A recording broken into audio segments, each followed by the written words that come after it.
All right, beauty lighting is difficult. It's a challenge, and there's a couple reasons for it. One is there's a lot of skin that has to be lit perfectly, and not everyone's skin is perfect. And so beauty lighting is probably one of the hardest lightings to master.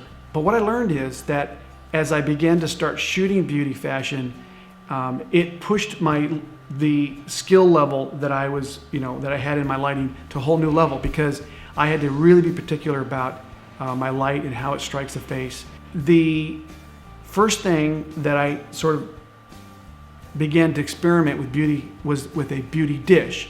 Now, I bought this beauty dish, and it's a 22 inch. It has this little pan on the front, so your strobe sits in the back. It hits that little pan reflector, and it bounces around and spills around the outside of the beauty dish. For the most part, I use a diffusion sock over the top of it. And I bought this beauty dish, and I brought it into the studio, and I didn't have a clue how to use it. And so I actually hung it on a hook for over 2 years. And then one day, when I did that first edgy 3-light approach that I'm going to show you in one of the episodes, I actually pulled that beauty dish out and I began to play with it a little bit. And then eventually I brought it into a beauty scenario. And at first I didn't understand where to position it. And so what I'm going to show you is starting with this beauty dish, which is only 22 inches. If you have that beauty dish really close, it produces an absolutely beautiful, stunning light. All right, so we have Kate with this headdress on, and what I want to do is show you how I kind of use a beauty dish. And the most important thing to really understand about a beauty dish is that controlling the shadow that is created, because everyone has a socket, eye sockets, a nose that creates a shadow, lips, and a chin. And so as you raise the beauty dish up, the definition or the shadow is going to elongate, will increase.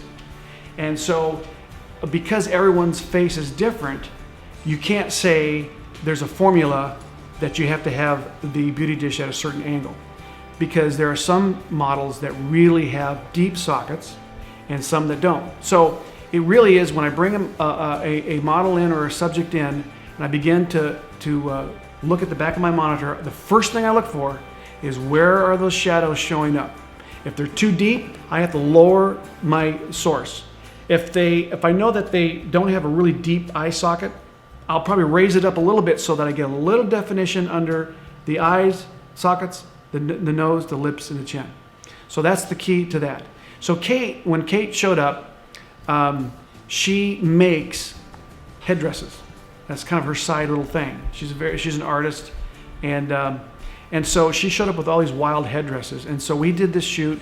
I had her up against the flat, and we just had her lean up against it. Took the beauty dish about 1.5 feet away from her, and then I raised it accordingly to get the shadows in position. And of course, the headdress was there. So it's really simple. So I want to start out, because we're going to cover other overhead light scenarios with bigger modifiers. We're going to go to 5 foot, we're going to go to 7 foot. And so I want to start with the 22 inch, because once you sort of get the sense of a 22 inch and how it works, or a smaller modifier, then it gives you kind of an idea where to go with the bigger ones. All right, so we're going to do the beauty dish scenario, and we have our beautiful model, Jessica Neon, with us. And I've shot Jessica a lot, and she really has an amazing face, and it works great for a lot of the sort of beauty scenarios that I've done in the past. So what I want to do is I want to show you it's a one light approach with the beauty dish. We have Jessica up against a gray wall. You can do this, I've done this with like colored, paper up against the wall, so you can tack a seamless, say red or yellow or blue up against the wall. What I like a wall for, instead of just having a sweep, is that the model can kind of lean, and for some reason, for me, it kind of gives more options, so they can kind of feel a little more comfortable pushing against the wall. And this beauty dish will give a natural vignette around the model, and it also really hollows the cheek out. So if I have, for example, a bigger modifier this close, it's going to be a little softer but it won't give as much of the hollowness right here. So we're gonna take a look at that and kind of show, we're gonna do some full length, well not quite maybe full length, but we'll do a variation of really tight, backed up a little bit, and then maybe 3/4. So let's start with tight here. And what I normally do is I typically start out by putting the beauty dish is on a boom, which so it's countered off so I can get underneath it. And I usually put the beauty dish just about on the lens. So let's go here, and we're gonna zoom in a little bit here. We're gonna do more or less a tight headshot here. Let's do this. I'm gonna raise it up a little bit because I don't want to be like sort of looking up at you. So let's go a little more straight on here. Right there, make sure I'm focused. All right, so the first thing I noticed is that we've got a little bit of a shadow under her nose, her lips, and her chin. About what I would like. What I want to do is I want to show you by raising this light. So let's go up about, doesn't have to go much, but let's say about 8 inches. Right about there. And show you what the difference is. Okay, here we go again. So immediately the shadows start to get darker. And again, based on what you like as an artist and what sort of the vision that you have, you can now adjust the light accordingly. So let's go and I can increase the shadows, and I also can bounce back some light back in, and it'll soften the shadows, but they're still there. So here we go again. So that's with a bounce. And actually that looks amazing. So it's really a combination of sort of raising and lowering the light, filling it up a little bit, that kind of gets you the look. This really, your cheeks are amazingly hollowed right there. And a lot of women like that. That's kind of like one of those things women like their cheeks hollowed. But let's try that again there. See, that's way too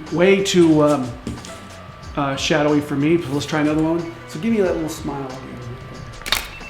Okay. All right, so let's do this. I'm gonna go and I'm gonna lower it down and then put the fill on and show you what that looks like. So we'll do it back down here.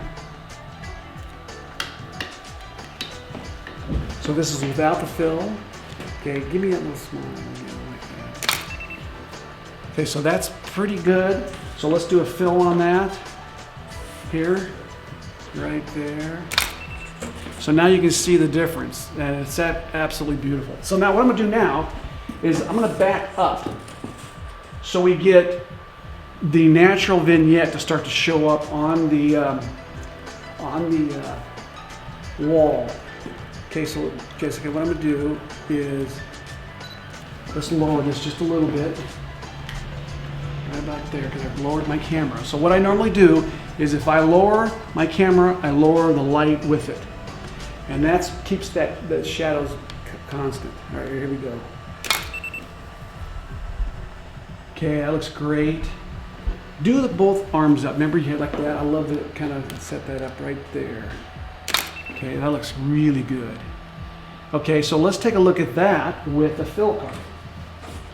And so this is what I do all the time. I just kind of add one bounce into the scene and then do that little shoulder up sexy thing like you did. Beautiful. I love it. All right, so now what we're gonna do is we're gonna back up even more. So let's take and go vertical. I'm gonna drop my lens down, back up a little bit here. And again, I shoot a lot with a 24 millimeter. And so I have to make sure though that I'm kind of at the right angle, otherwise it'll start to distort. So I'm gonna lower this just a little bit. Okay, so I'm gonna go just below the dress line. Let's focus. Now I've got to lower my light down a little bit, just a little bit. I gotta make sure I'm clear here. Try to go a little bit more. Right there. Okay, ready? 1, 2, 3, right there. Beautiful. Okay, so what I'm going to do is I've got a little bit of this showing up in it, so I had to lower it down just a tad right there. And you can see the natural vignette taking place. And I'm set at 24 millimeter here. So you might say, how is it possible to shoot a 24 millimeter this close to a model? So let's try this. See if I can get this in just a little bit. Not get much. That'll bounce. Oops, it showed up. Let's try that again. And you can see my assistant's not doing a very good job holding this thing. Do that again. Lean your shoulders against the wall again. Right there. Ready? 1, 2. Oh, beautiful, beautiful. That is absolutely gorgeous. Okay. Now let's try with that again.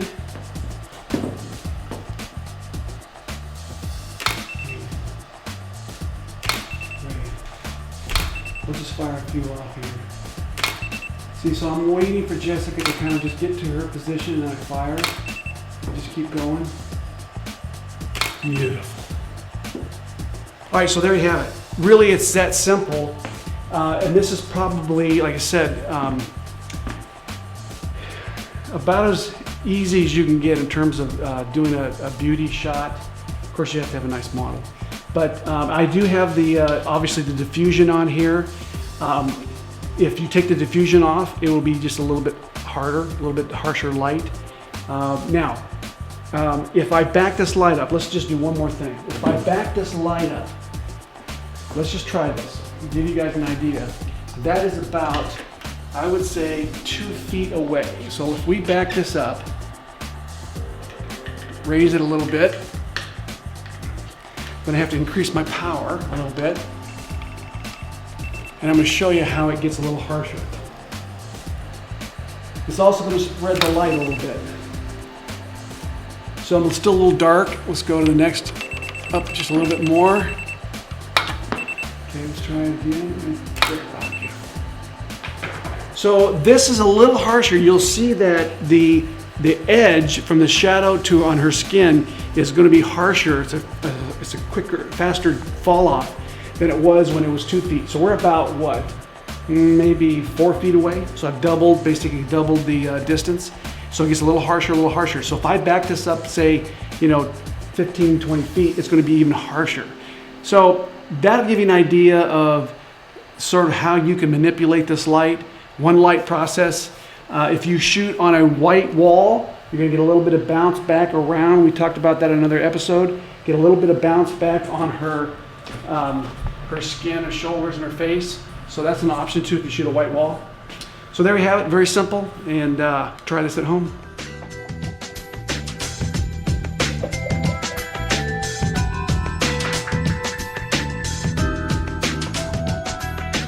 All right, so what I want you guys to do as a homework assignment, if you're interested in trying this technique with a beauty dish, is to obviously, I would recommend doing again some kind of wall, and you can actually, in a lot of homes, you have just a bare white wall, which would be perfect to just have a model lean up against.